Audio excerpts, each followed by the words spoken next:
and give back to my community and just do something bigger than me. It's not just about me, it's about the people around you.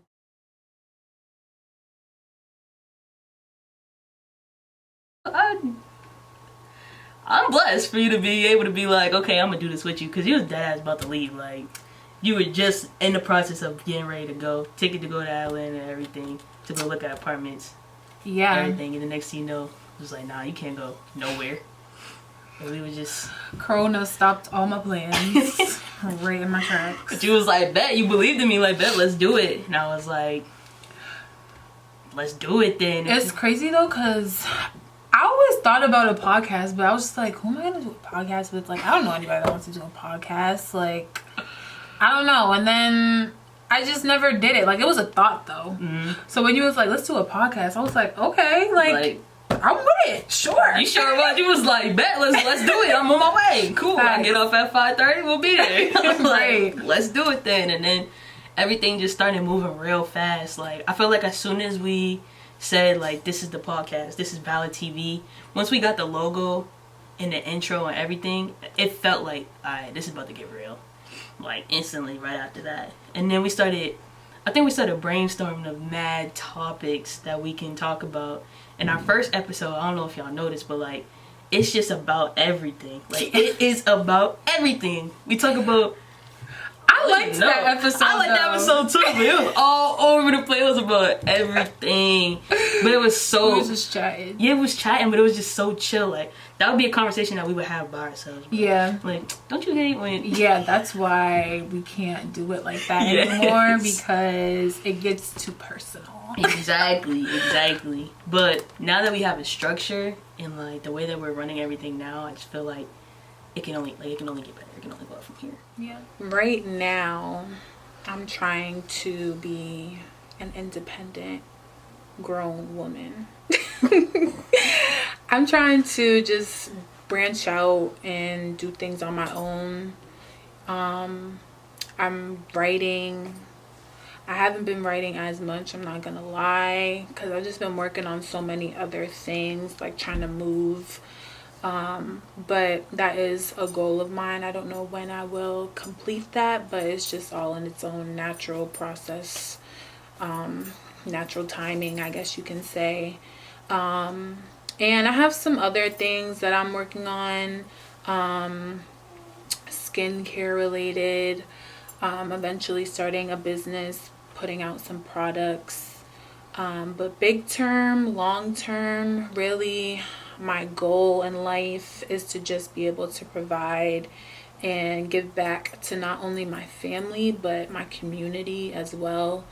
I feel like it's bigger than me. I feel like what I want to accomplish is not just about me and money at the end of the day. I want to give back to my mom. I want to give back to my dad. Like, my mom has done so much for me in my 23 years of living, and there's no way I could pay her back for what she's done for me, but I could at least try. Like, if I could buy her a house, buy her whatever car she wanted, like, that's my goal. I want to be able to provide something for my sister, my cousin, like, create a business where they don't have to work for somebody else. They don't have to fill out an application and go get a job and work for, I'm sorry to say it, but a white man.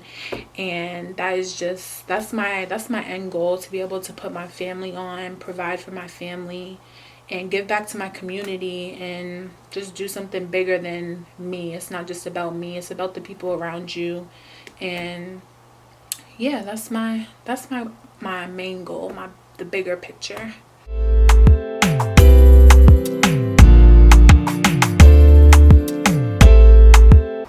My name's Shae. I'm from Boston, and I make organic, fresh drinks. It's called Pure, and the slogan for it is the organic choice.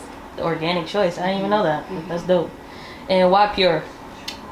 Because it's fresh ingredients. Like, it's just pure organic ingredients. It's mostly that. It's 95% that, but sometimes the mangoes aren't organic. What made you start off doing like Pure? It was mostly me. Like, I just, like, my health wasn't there, so I was like, let me try to substitute the sweetie foods, like sweetie snacking for something healthy, and I would just make like smoothies and juices, and that would work out for me. Then you're just like, and then I was just like, oh, maybe other people would think the same way but don't have time to make it, so I was like, let me just make it for you.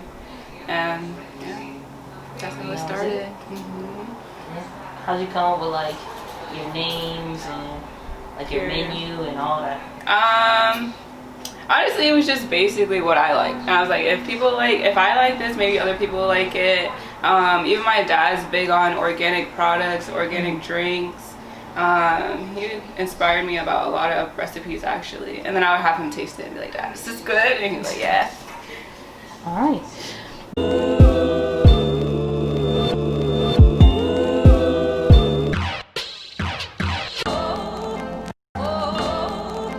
Is it important to you to kind of establish a business in Boston? Definitely. That's where I'm from. I like to see people where I'm from being healthy eating. Where I'm from in Dorchester, there isn't really much of that. A lot of poverty. So I was just like, if I can get the prices low and have organic food, even if it wasn't organic, it would still be healthy. It's fruit and vegetables, but I was like, organic must be healthier because of the pesticides and the stuff they put on it. Like even with apples, the ones that aren't organic, they put pesticides on it, and if you scrape it, you'll see the stuff come off of the skin, but not with organic stuff. My dad inspired me to be healthier, healthy habit choices, and to keep going. Is basically COVID. Like, people are struggling to keep ends meet with food and stuff, and I was like, if I can make something healthy and it's just a drink and you can take it while you're driving, at work, you know, in school, while you're working on your laptop for work, then at least you're getting something healthy in your diet. I just want to keep building more, putting out more drinks, but I don't have an end goal yet. I think that's kind of good. I see myself keep going with the business. I don't want to see it ending anytime soon, so just keep setting more goals for it, like just making more drinks, making more people happy, stuff like that. Or short-term goals. I want to say selling like 1,000 bottles. Right now I'm only at 200, so it's like 1,000. Yeah, 1,000 in a year. You can get that. I'll buy like 200. I'll buy a good amount though. Alright. If you can collab with any brand in the city of Boston, who would you collab with? VALIDTV? VALIDTV. Alright, it's recorded now. We got the right store.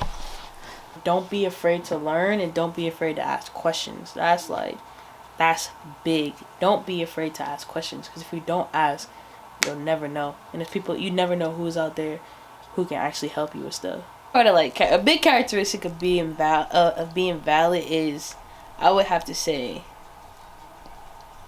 being ambitious. Like, I continue to say ambitious because like you have to be a go-getter. And I'm not saying for like people who aren't go-getters in a sense to take any offense to that, however you see it, but what I'm saying is, when I say a go-getter, it's like being ambitious to reach a goal, being ambitious to achieve that goal, or even if you fail, not letting yourself give up and to try something new. Like, that's valid. Like, that's in all aspects of being vulnerable, because you have to allow yourself to try something new and be in a different environment in order to see if it's gonna work or if it's not gonna work, and if it's gonna be successful or not. So there's a possibility that you're gonna fail. Then if that does happen, you have to hold yourself accountable.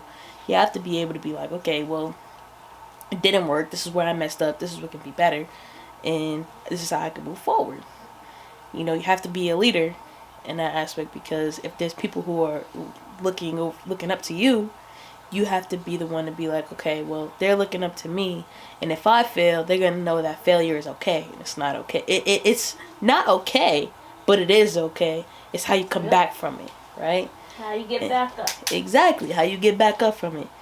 And intentional, what is your purpose? Like, what is why are you doing what you're doing? Are you doing it just because you want to see a paycheck at the end of it, or are you doing it because this is what you want to do? Is your heart in it, or is your mind in it? Like, you just think that in my head this is great, or do you feel like in my heart this is the thing that I want to do, or this is really great? In the demand, like, when I think of demand, I think of your needs, like demanding what you need, and it's okay to do that. It's okay to demand what you need, because everybody needs something. It's okay to say what you need, and that's being in demand of your life. That's being in demand of the things that you need in order to live a fruitful life. So that's all types of characteristics, honestly, of just being valid.